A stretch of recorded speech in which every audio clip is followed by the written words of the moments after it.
नमस्ते साथीहरू, तपाईलाई स्वागत छ मेरो युट्युब च्यानलमा। नयाँ आइपिओहरू लिस्टेड भएका छन्, तिनको डेली अपडेट दिने क्रममा चाहिँ म आज 7औं दिनको कारोबारको अपडेट लिएर आएको छु।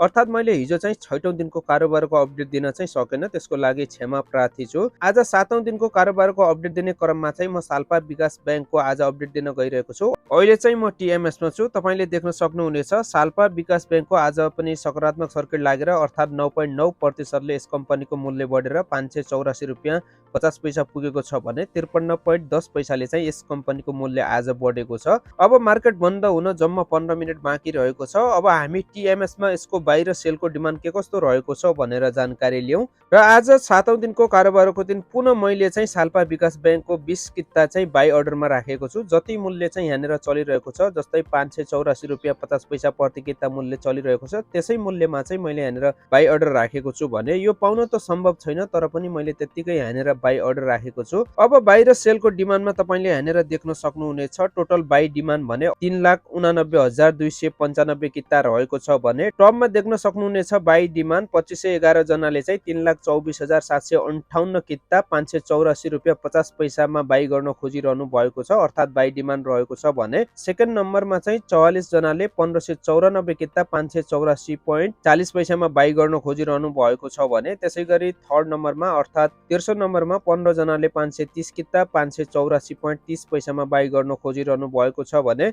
चौथो नम्बरमा 13 जनाले 713 किता ₹584.20 मा बाई गर्न खोजिरहनु भएको छ भने त्यसैगरी पाँचौं नम्बरमा अर्थात् 20 जनाले चाहिँ 1225 किता ₹584.10 मा बाई गर्न खोजिरहनु भएको छ। यो त थियो साल्पा विकास ब्याङ्कको टिएमएसमा बाहिर सेलको डिमान्ड के कस्तो रहेको छ। अझै पनि देख्न सक्नुहुनेछ 3,89,295 किता बाई डिमान्ड रहेको छ भने सेलमा चाहिँ तपाईले यहाँनिर देख्न सक्नुहुन्न, कुनै पनि व्यक्तिले सेल गर्न खोजिरहनु भएको छैन। अर्थात् मार्केट बन्द भइसकेपछि कति किता सेल र बाई भएको छ भनेर म तपाईलाई अन्तिममा अपडेट दिनेछु। मार्केट बन्द भइसकेपछि मार्केट बन्द हुन चाहिँ अब चाहिँ झन्डै 12 मिनेट बाँकी रहेको छ भने तपाईले अब मार्केट बन्द भइसकेपछि कुन ब्रोकरले बाई गरेको छ, अर्थात् कुन ब्रोकरबाट सेल भएको छ, अर्थात् आज दिनभरिमा कति किताको कारोबार भएको छ र हिजोको पनि अपडेट दिन बाँकी रहेको छ। हिजोको दिनमा चाहिँ कति किता कारोबार भएको थियो 6औं दिनमा र 7औं दिनमा चाहिँ आज टोटल दिनभरिमा कति किता कारोबार भयो भनेर तपाईले मार्केट बन्द भइसकेपछि म तपाईलाई पुनः अपडेट दिनेछु।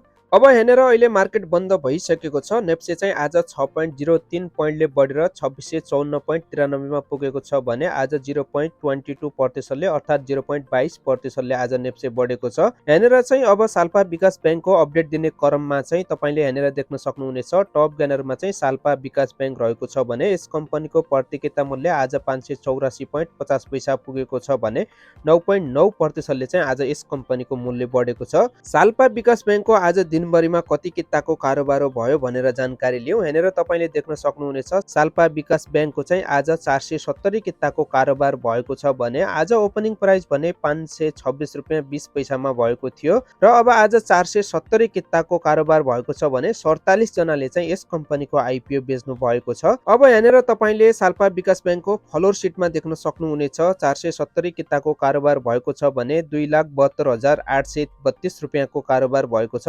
यहाँनिर प्रत्येक लगानीकर्ताले 10 किताको दरले यस कम्पनीको आइपिओ बेच्नु भएको छ। अब सबै लगानीकर्ताले प्राय जसो ₹584.50 मा चाहिँ यस कम्पनीको आइपिओ बेच्नु भएको छ भने यहाँनिर ₹526.20 मा, ₹536.70 मा, ₹547.40 मा, ₹558.30 मा, ₹569.40 मा, ₹580.70 मा एक जना लगानीकर्ताले बेच्नु भएको छ भने बाँकी चाहिँ ₹584.50 मा चाहिँ सम्पूर्ण लगानीकर्ताले बेच्नु भएको छ। अब यहाँनिर हामी ब्रोकर एनालाइसिसमा हेरौं। ब्रोकर एनालाइसिसमा चाहिँ टप बायरमा चाहिँ आज ब्रोकर नम्बर 62 रहेको छ, जसले चाहिँ 420 किता चाहिँ आज बाई गर्न सफल भएको छ भने त्यसैगरी ब्रोकर 10 ले चाहिँ 20 किता, ब्रोकर 46 ले 10 किता, ब्रोकर 92 ले 10 किता, ब्रोकर नम्बर 36 ले चाहिँ 10 किता बाई गरेका छन् भने टप सेलरमा चाहिँ आज ब्रोकर नम्बर 58 बाट नै सेल भएको छ 90 किता, त्यसपछि 38 बाट 30 किता, त्यसपछि 62 बाट 20 किता, त्यसैगरी 14 बाट 20 किता, 21 बाट 20 किता, 34 बाट 20 किता, 35 बाट 20 किता, 41 बाट 20 किता, 42 बाट 20 किता, 49 बाट 20 किता, त्यसैगरी ब्रोकर नम्बर 7 बाट चाहिँ 20 किता र ब्रोकर नम्बर 36 बाट 10 किता सेल भएको छ भने टप बायरमा तपाईले हेरेर देख्न सक्नुहुनेछ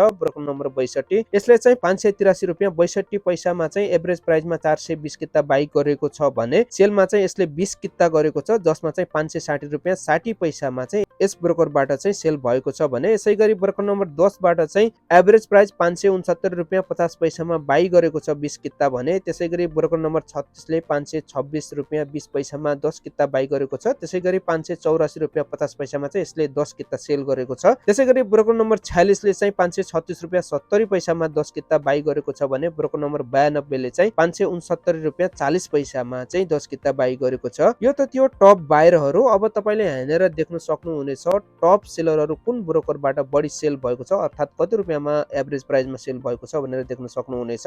ब्रोकर नम्बर 58 बाट चाहिँ 581 रुपियाँ 59 पैसामा चाहिँ 90 किता एभरेज प्राइसमा सेल भएको छ। त्यसै गरी ब्रोकर नम्बर 38 बाट 30 किता सेल भएको छ 584 रुपियाँ 50 पैसामा। त्यसै गरी ब्रोकर नम्बर 62 बाट 583 रुपियाँ 62 एभरेज प्राइसमा 420 किता बाइ भएको छ भने 560 रुपियाँ 60 पैसामा चाहिँ 20 किता सेल भएको छ। त्यसै गरी एभरेज सेलमा चाहिँ ब्रोकर नम्बर 14 ले 565 रुपियाँ 95 पैसामा चाहिँ 20 किता सेल गरेको छ भने त्यसै गरी ब्रोकर नम्बर 21 ले 582 रुपियाँ 60 पैसामा एभरेज प्राइसमा 20 किता सेल गरेको छ। त्यसै गरी यहाँनिर ब्रोकर नम्बर 34 ले पनि 555 रुपियाँ 35 पैसामा 20 किता सेल गरेको छ।